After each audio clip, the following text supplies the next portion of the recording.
네. 오늘 말씀의 그 제목을 우리가 좀 잘 주의 깊게 봐야 될 것 같습니다. 십자가를 진 다섯 사람이 있습니다. 여기에 대해서 우리가 이 복음서를 살펴보겠습니다. 예수님이 십자가를 지셨던 바로 그날에 같은 장소에서 십자가를 졌던 사람들이 또 있습니다. 사복음서가 주님의 십자가 사건을 얘기하면서 곁들여서 이 사람들의 십자가도 얘기해요. 네. 물론 그 핵심은 예수님의 십자가 사건입니다. 근데 이 곁들여서 얘기하는 이 사람들의 예수님 더하기 네 명의 다른 사람들이죠. 이 네 명의 십자가 사건, 이 곁들여서 얘기하는 이 사건을 가만히 보면 이 참 이게 좋은 배경이 돼요. 예수님의 십자가를 이해하는데 큰 도움이 됩니다. 그 사람들이 이 네 명의 사람들이 왜 그날 십자가를 지게 되었는지 우리가 한번 살펴보겠습니다. 첫째와 둘째 사람은 십자가를 진 첫째와 둘째 사람은 강도들입니다. 말씀을 볼까요? 네, 우리 35절과 38절을 참조하시면 오늘 우리가 방금 읽은 본문 말씀이죠. 자, 누가 나옵니까? 두 강도가 함께 십자가에 못 박혔다고 그랬습니다. 네, 십자가 밑에 사람들이 지금 모여 있습니다. 구경하고 있고 조롱하고 있고 또 예수님을 희롱하고 있습니다.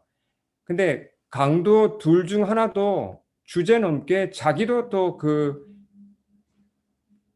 동참해서 비방을 해요. 이 사람이 지금 사실은 좀 제정신이 아니죠. 죽어가는 사람이 자긴 그럴 계제가 못 되는데 자기도 똑같이 예수님을 지금 비방합니다. 그 누가복음에 그 말씀이 써 있죠. 예, 다음 볼까요? 그가 이렇게 예수님을 비방합니다. 내가 당신이 그리스도가 아니냐? 너와 우리를 구원하라. 이렇게 이 강도가 한 말입니다. 참 이 사람 참 그 속을 잘 모르겠어요. 어떤 사람인지. 아니 지금 이제 거의 숨이 끊어질 지경일 텐데 물론 십자가에 달린다고 금방 죽지는 않지만 그래도 이제 뭐 몇 시간 후거나 뭐 그러면 죽는데 그 사형을 받으면서도 지금 이런 말을 내뱉고 있습니다. 굉장히 자세가 보세요. 겸손하지 않죠. 겸손하지 않은 게 아니라 거만합니다. 지금 죽고 있는 사람이 사형을 당해 지금 처형을 받은 사람이 이렇게 거만합니다. 죽으면 어떻게 되지? 죽으면 어디로 가죠? 거룩하신 하나님 앞에 서야 합니다. 근데 하나님께 대한 두렵고 떨리는 자세가 보입니까? 보이지 않습니다. 굉장히 거만하고 뭔가 지금 잘못됐어요, 이 사람이. 근데 이 사람 한 말을 가만히 보면요. 아, 나사렛 예수란 사람이 이거 혹시 메시아일지도 모른다. 그리스도일지도 모른다라는 일말의 희망을 가지고 있었어요. 그 시대 사람들이 다 그런 희망을 가지고 있었거든요. 십자가 밑에서 요구하는 사람도 내려와 보라고 이렇게 외치는 사람들도 놀리는 면도 있지만 그런 일말의 희망이 있었단 말이죠. 이 강도도 마찬가지였습니다. 일말의 희망을 가지고 이렇게 얘기를 했는데 이 사람의 말을 가만히 보면 이게 잘못됐어요. 무슨 얘기냐면 그리스도에 대한 개념이 잘못됐다는 얘기입니다. 그리스도가 누구인지 잘못 알고 있다는 것입니다. 자, 이 사람은 지금 어떻게 알고 있습니까? 그리스도가 누구라고 알고 있습니까? 자기와 같은 사람을 지금 그 십자가에서 건져주는 사람, 내려주는 사람으로 생각합니다. 맞습니까? 자기가 필요한 도움을 주는 사람이 그리스도입니까? 이스라엘 사람들은 또 생각했죠. 우리나라를 로마 제국으로부터 건져주고 독립시켜주는 그런 분이 그리스도다. 맞습니까? 물론 다 틀린 건 아니지만 그리스도가 이 땅에 오신 목적은 그런 것보다 훨씬 큰 목적입니다. 그러니까 지금 이 강도는 그리스도에 대한 이 개념이 틀린 거죠. 어떤 그리스도를 기다리고 어떤 그리스도를 생각합니까? 내가 원하는 것을 해주는 사람입니다. 그렇죠. 내가 원하는 것을 그 능력으로 해줄 사람이 그리스도라고 생각한 겁니다. 내 소원을 이루어주는 자가 그리스도라고 생각하죠. 아닙니다. 그리스도는 그런 분이 아니에요. 자, 이 강도라는 사람이 뭐 학자에 따라 이게 이 사람이 뭐 물건을 빼앗고 사람을 이렇게 죽이는 그런 강도일 수도 있고 또 한편으로는 어떤 그 이제 로마 정부에 대항해서 봉기한 일종의 혁명가라는 말도 있습니다. 근데 어찌 되었든 뭐 강도이든 이 사람이 뭐 반란군이든 상관없이 중요한 건 이 사람이 범죄자라는 사실입니다. 성경은 이 사람을 행악자라고 표현했어요. 다음 화면에 볼까요? 누가복음에 나와 있는 표현이죠. 크리미널, 범죄자입니다. 강도죠. 하나님 보시기에 그렇다는 얘기입니다. 그리고 실제로 그의 동료 강도가 이렇게 얘기를 해요. 자, 누가복음 말씀 화면 보시면 뭐라고 그랬습니까? 서로 자기들끼리 잘 알잖아요. 뭐라고 얘기합니까? 우리는 우리가 행한 일에 맞는 상당한 보응을 받는 거다. 자기들도 잘못했다는 것, 악을 행했다는 것 알고 있어요. 범죄자 맞습니다, 이 사람. 이 사람은 사실은 행한 대로 보응받고 있는 것입니다. 십자가에 달려 사형을 당한다는 게 사실 할 말이 없습니다. 그가 이렇게 사람을 죽였거나 뭐 어떻게 큰 범죄를 했고 그 결과 지금 십자가형을 당하는 거죠. 그대로 가면 어떻습니까? 이 사람은 죽은 후에는 하나님의 심판을 받을 것이고 영원한 형벌에 영원한 버림에 처해질 것입니다. 자, 그러면 이런 상황에서 어떻게 해야 되겠습니까? 자기 앞에 혹시 그리스도일지도 모르는 분이 지금 자기 옆에 달려 있는데 옆에 계신데 어떻게 해야 되겠습니까? 아, 내가 이거 틀린 거구나. 내가 잘못했구나. 내가 틀렸고 하나님이 맞구나. 내 생각이 틀렸고 성경이 맞구나. 어떤 이런 변화가 있어야죠. 이런 고백이 있어야죠. 전혀 없어요. 죽기 직전까지 자기 생각 바꾸려고 하지 않습니다. 자기가 맞다는 거죠. 이게 죄인의 전형적인 모습이에요. 여러분, 이 강도에게서 우린 누구의 얼굴을 보아야 합니까? 내 얼굴을 보아야 합니다. 우리의 얼굴을 보아야 해요. 우린 나름대로 열심히 살아갈 수 있습니다. 내 소신을 가지고 열심히 살아갈 수 있습니다. 성실하게 살 수 있습니다. 하지만 하나님 앞에서는 누가복음 말씀대로 범죄자입니다. 행악자입니다. 따라서 내가 저지른 그 죄에 내가 책임져야 하고요. 하나님께 그 심판을 받아야 합니다. 내가 십자가에 달려야 한다는 얘기죠. 여기서 우리가 분명히 짚고 넘어가야 할 것이 한 가지 있습니다. 자, 하나님이 사람들을 구원하시죠? 왜 구원하실까요? 주님이 외로우셔서 그 사람들을 내가 외로우니까 사람들을 구원해서 내 편으로 삼고 내 자녀로 삼아서 함께 있기 위해서 우리를 구원하십니까? 그렇지 않습니다. 성경의 메시지는 그것과는 전혀 달라요. 하나님은 성부와 성자와 성령 이 삼위 하나님 이미 사랑으로 충만하시고 외로움 같은 거 전혀 없습니다. 평강으로 충만하시고 가장 완벽한 기쁨으로 충만하신 분이십니다. 사람이 필요 없습니다. 하나님에게 사람이 필요한 게 아니에요. 거꾸로죠. 우리 사람들한테 하나님이 필요한 겁니다. 맞습니까? 그렇죠? 근데 사람들은 하나님을 찾습니까? 먼저 찾지 않아요. 필요 없다고 합니다. 난 필요 없다고. 내 혼자 잘할 수 있다고. 보통 이런 식으로 하나님께 반응하죠. 그럼에도 불구하고 하나님이 당신의 어떤 필요를 위해서 그런 게 아니라 신비하게도 사람들을 사랑하신다는 겁니다. 이게 참 신비인데요. 정말 놀라운 신비인데 이 신비한 사랑의 기초에서 예수님의 행동이 나오는 겁니다. 이 신비한 사랑의 기초에서 나오는 것이 바로 용서예요. 이런 사람들을 두고 예수님이 십자가 위에서 쭉 하신 말씀을 보십시오. 자, 그 중에 하나를 볼까요? 누가복음 23장 34절 그 유명한 말씀 우리 같이 한번 읽어보겠습니다. 시작. 이에 예수께서 이르시되 아버지여 저들을 사하여 주옵소서 자기들이 하는 것을 알지 못함이니이다. 자, 주님의 이 정말 신비한 사랑이 기 때문에 그 사랑에서 이렇게 용서가 나오는 것입니다. 이 용서가 선포되니까 강도 중에 한 사람이 변해요. 극적인 변화가 그 사람 속에 일어납니다. 자, 둘 중에 한 명은 예수님을 비방했죠. 그 비방하는 자기 동료 강도를 꾸짖어요. 그러면서 그가 이렇게 말을 합니다. 자, 누가복음 23장 40절 41절 보면 이렇게 얘기해요.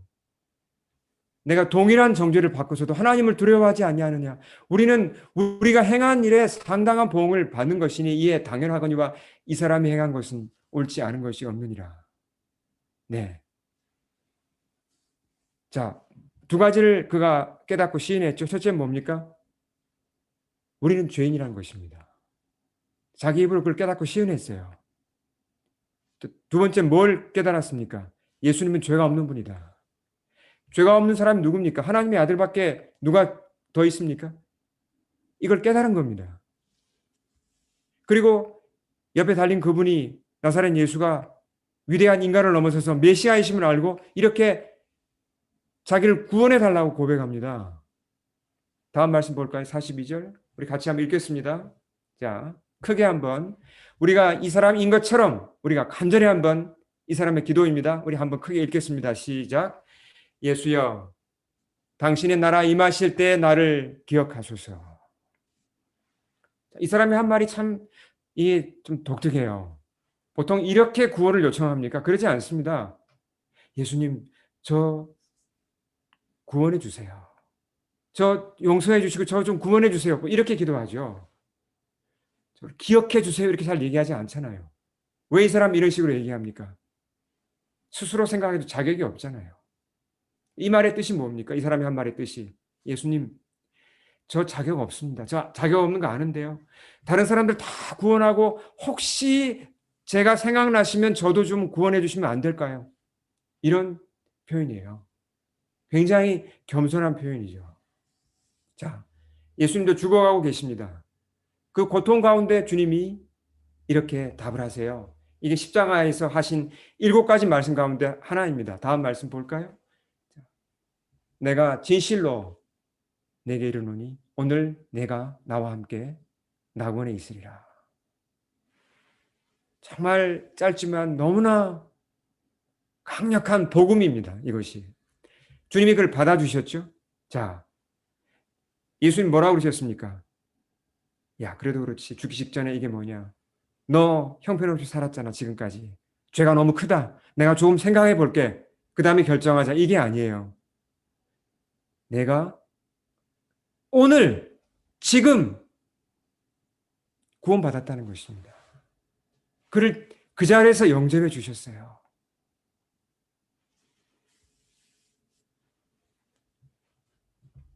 이 강도가 느꼈을 어떤 그 감격, 구원의 감격, 용서의 기쁨이 어떠했을까 우리 한번 상상해 봅니다. 그러면서 제가 영화 하나가 제 속에 떠올랐는데요. 아마 보신 분도 계실 겁니다. 옛날 영화이기 때문에 청년들은 잘 모를 텐데 그래도 한번 찾아서 보시기를 제가 권면해 드립니다. 특히 한 장면이 이 장면만 한번 꼭 보시기 바랍니다. 이 앞부분인데요. 86년에 나온 그 더 미션이라는 영화가 있습니다. 혹시 보신 분 계십니까? 미션이라는 영화 아시는 분? 예, 꽤 많이 보셨네요, 우리. 예, 배경이 18세기 그 남미죠. 예, 파라과이 뭐 이쪽 뭐 국경 그런 지역인데요. 그 이제 이구아수 폭포를 배경으로 하기 때문에 참 배경이 아름답습니다. 스페인과 포르투갈이 그 식민지를 서로 많이 차지하려고 그 남미에서 막 전쟁을 했잖아요. 예, 그 이제 그런 배경인데요. 그 싸움의 틈바구니에서 카톨릭 선교사들이 예수의 선교사들이 원주민들한테 복음을 전합니다. 그러니까 이 역사적 사실을 근거로 영화가 만들어졌습니다. 그러니까 근거가 있는 얘기입니다. 물론 뭐 이제 픽션이 많지만요.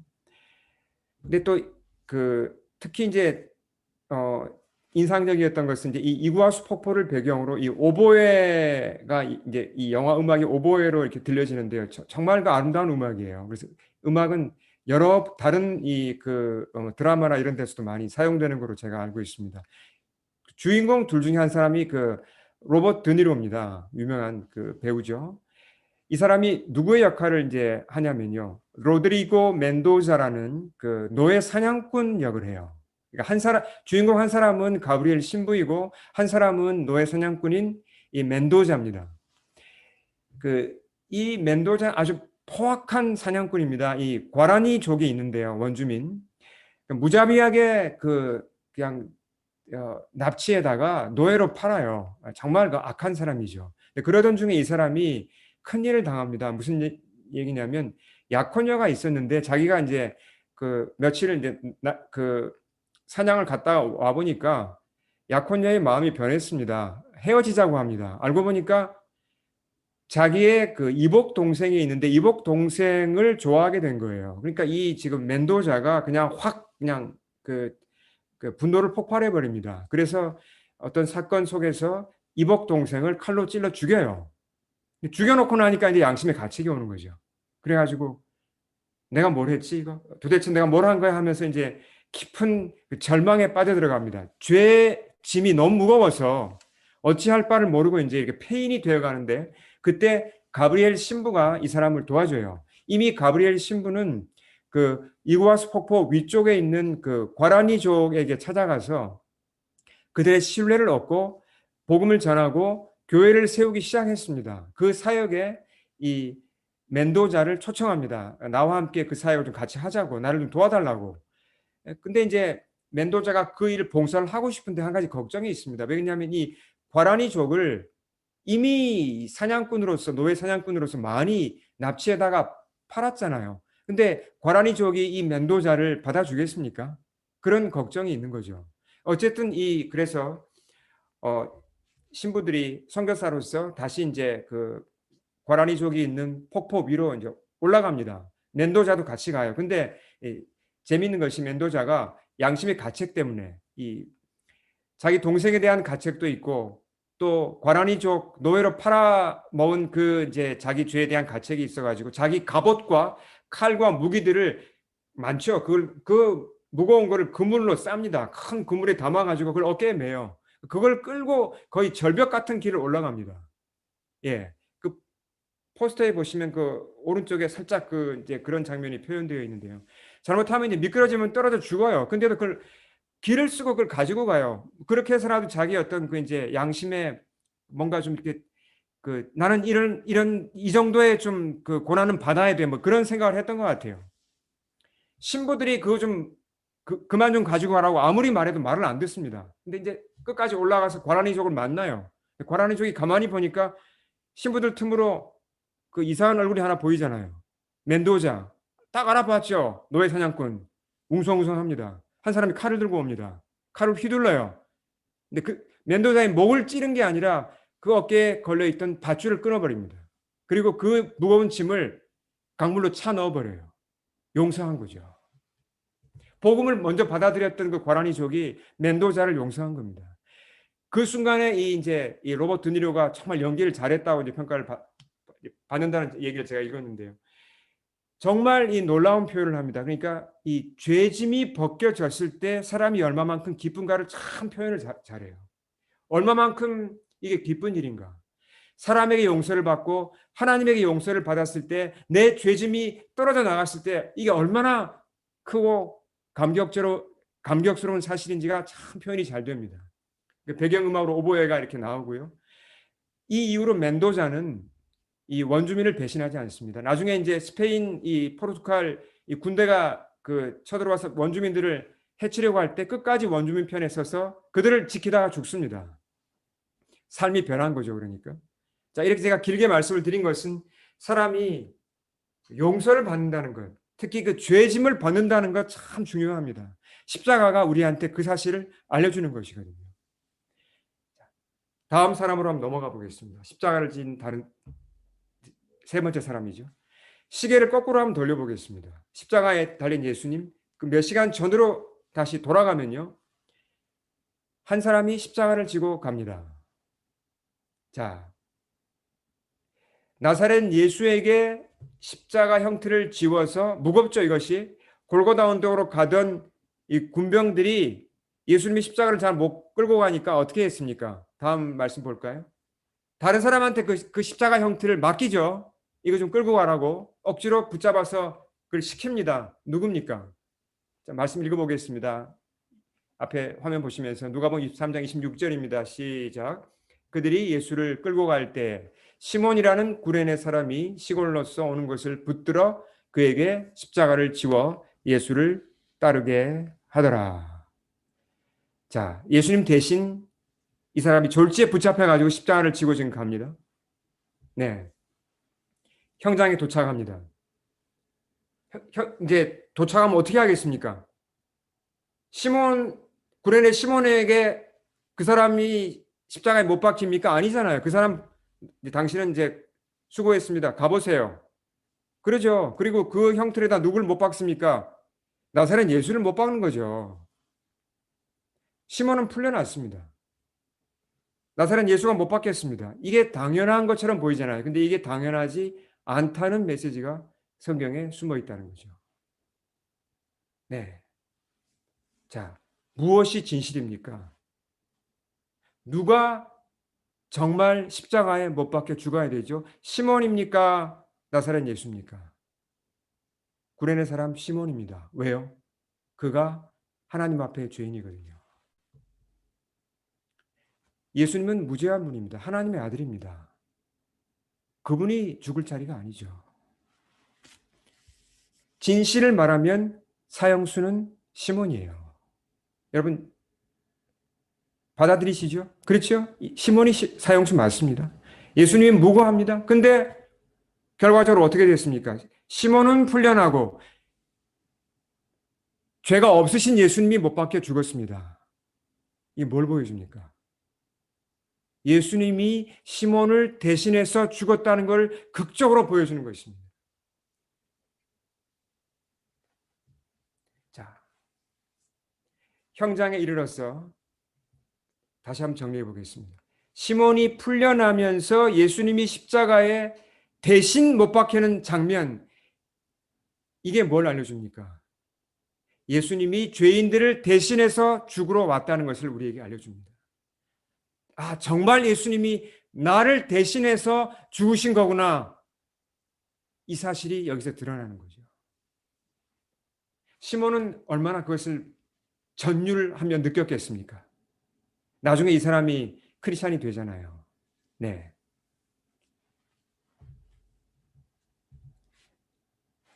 다시 몇 시간 전으로 거슬러 올라가 보겠습니다. 마지막 십자가 하나를 더 보겠습니다. 사실 이 사람은 십자가를 지진 않았어요. 십자가를 질 예정이었습니다. 마가복음 15장 7절 한번 볼까요? 우리 같이 한번 읽어보겠습니다. 시작. 밀란을 꾸미고 그 밀란 중에 살인하고 체포된 자 중에 바라바라 하는 자가 있는지라. 자, 로마 총독이 자기 감옥에 갇힌 죄수들의 이름을 다 알까요? 그 사람이 그 왜 죄수들의 이름을 기억합니까? 높으신 분이. 근데 바라바의 이름을 알고 있었어요. 빌라도가. 아주 잘 알았습니다. 그 말은 뭘 얘기합니까? 바라바는 굉장히 유명한 죄수였다는 것입니다. 예, 성경에도 그렇게 써 있어요. 이제 유명했다고. 이 사람은 그 로마 제국에 저항해서 일종의 그 폭동을 일으켰다가 체포되었죠. 살인도 하고 그런 어떤 이제 일종의 테러를 한 것입니다. 로마를 향하여서. 유대인들이 보기에 이 사람은 영웅일 수 있습니다. 예, 그렇잖아요. 자기 나라의 독립을 위해서 로마를 향하여 테러를 했으니까. 그렇지만 하나님이 보시기에 이 사람은 영웅입니까? 그렇지 않습니다. 하나님 앞에는 이 사람 죄인이에요. 네. 자, 빌라도가 나사렛 예수를 신문했죠. 그 대제사장들이 와서 뭐 이렇게 하도 뭐 이 사람 뭐 죽여야 된다고 하니까 빌라도가 직접 신문을 했습니다. 결과 빌라도가 뭘 깨달았습니까? 나사렛 예수가 죄가 있습니까? 없습니까? 뭘 깨달았죠? 아, 이 사람 죄가 있는 게 아니구나. 무죄하구나. 이걸 깨달았어요. 너무나 분명히 알았습니다. 그럼 어떻게 해야 되죠? 사람들이 뭐라고 하든지 분명히 무죄 석방해야죠. 근데 빌라도가 그럴 용기가 없었습니다. 그러니까 어떤 타협점을 찾았죠. 편법을 생각했습니다. 마침 이제 명절이 되면 유월절과 같은 명절이 되면 일종의 그 한국의 뭐 3.1절 특사 이런 식으로 특별 사면, 파라든 그런 제도가 있었거든요. 그걸 이용해서 나사렛 예수를 석방하고자 하는 그런 쪽으로 머리가 돌아갔습니다. 아, 내가 이거 사면장을 꺼내면 사람들이 예수를 택하겠지 이렇게 생각한 거죠. 그래서 무리에게 묻습니다. 자, 마태복음 27장 17절로 볼까요? 그가 이렇게 묻습니다. 너희는 내가 누구를 너에게 놓아주기를 원하느냐? 바라바냐? 그리스도라 하는 예수냐? 물었습니다. 근데 유대인 리더들이 이미 이 민중들을 이미 그 선동을 해뒀어요. 그리고 그 자리에서도 막 이렇게 조종을 합니다. 사람들이 뭐라고 답을 합니까? 바라바를 놓아주소서. 바라바라고 외칩니다. 당황했죠. 빌라도가 당황했습니다. 이거 아닌데? 설득해봐요. 또 설득합니다. 설득합니다. 근데 이게 설득이 잘 안 돼요. 그러니까 결국 빌라도가 하는 수 없이 져요. 그것이 23절에 기록되어 있습니다. 우리 같이 한번 읽겠습니다. 23절. 자, 시작. 빌라도가 이르되 어찌 미냐 무슨 악한 일을 하였느냐 그들이 더욱 소리 질러 이르되 십자가에 못 박혀야 하겠나이다 하는지라. 이렇게 하여서 유월절 특사의 혜택, 특별 사면의 혜택은 누구에게 돌아갔습니까? 바라바에게 돌아갔습니다. 26절 볼까요? 이에 바라바가 어떻게 됐다고요? 바라바는 석방되었어요. 예수는 이제 십자가형을 당해야 되니까 채찍질 당하고 십자가에 못 박히게 넘겨 줌을 당했습니다. 자, 바라바가 얼마 안 있으면 곧 십자가에서 죽어야 했죠. 이건 너무나 분명했습니다. 로마의 반역한 이건 테러리스트니까 로마는 아주 확실하게 이런 사람은 십자가에 매답니다. 근데 뭐 이 바라바가 풀려나리라고는 상상을 못했는데 극적으로 그가 이렇게 풀려나서 자유의 몸이 되었습니다. 누구 덕분이죠? 나사렛 예수 덕분이죠. 그가 뭐 한 게 있습니까? 아무것도 한 거 없습니다. 근데 그냥 어느 날 그 선물이 그에게 주어진 겁니다. 자, 바라바가 풀려났습니다. 그냥 무심히 그 자리를 떴을까요? 바라바가? 아니면 예수란 분이 누구지? 관심 가지고 끝까지 남아서 그분이 십자가에 달려 돌아가시는 것을 그가 지켜보았을까요? 그건 성경이 거기에 대해서는 얘기를 하지 않습니다. 우리한테 맡기는 거죠. 그 결과에 대해서 우리한테 그냥 열어놓고 끝내버립니다. 한 가지 굉장히 흥미로운 사실이 있어요. 성경을 읽어보시면 오늘 읽은 그 마태복음 27장 15절부터 26절을 보시면요. 참 흥미로운 사실이 하나 있습니다. 이 바라바가 사면된 사건이죠. 오늘 본문이.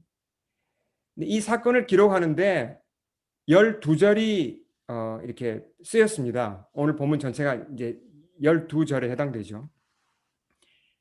그렇게 긴 본문이 아닙니다.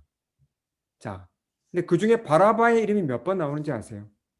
바라바. 대명사가 아니라 이 사람의 그 이름으로 나오는 이 바라바란 이름이 무려 12절 가운데 5번이나 나옵니다. 굉장히 특이한 일이에요, 이거. 성경은 어느 단어 하나도 그렇게 생각 없이 함부로 써진 게 없습니다. 12절 속에 바라바란 이름이 대명사도 아니고 자기 이름으로만 5번이나 왜 자꾸 바라바 빌라도도 바라바라고 하고 사람들도 바라바라는 이름이 왜 이렇게 많이 나오는가? 자, 뭘 보여주는 거죠, 이 사실은?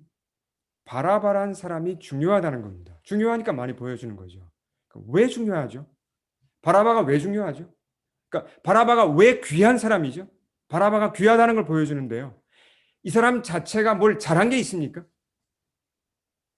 하나님 편에서 볼 때 이 사람 잘한 거 없습니다. 테러리스트예요. 살인했습니다. 근데 왜 이 사람이 귀합니까? 뭘 보면 알 수 있죠?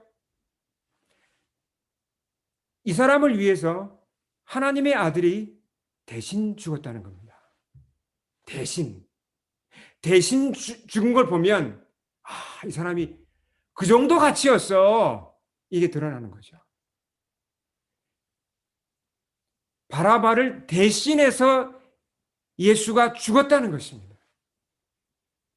이 사람이 그러니까 얼마나 귀한 존재가 됐어요. 성경은 이걸 우리한테 알려주는 겁니다. 나를 대신해서 누가 죽으셨습니까?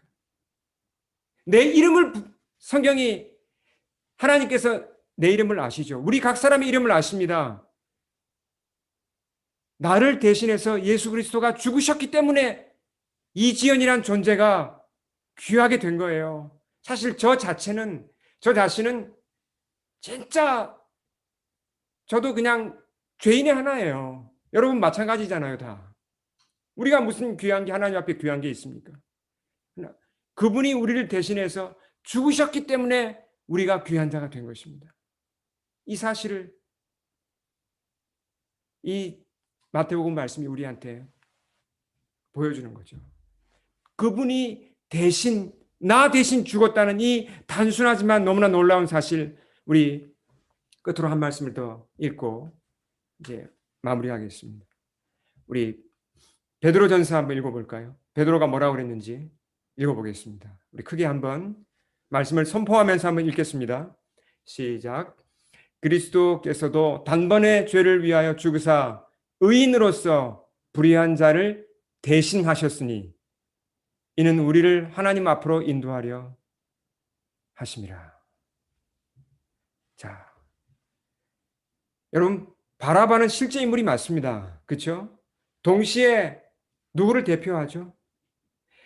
예수님의 죽음으로 엄청나게 큰 혜택을 받을 모든 사람들을 대표합니다.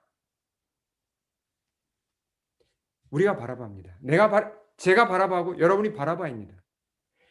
내가 내 죄 때문에 십자가형을 받아야 했는데 주님이 대신 받으신 거죠. 이게 복음이에요.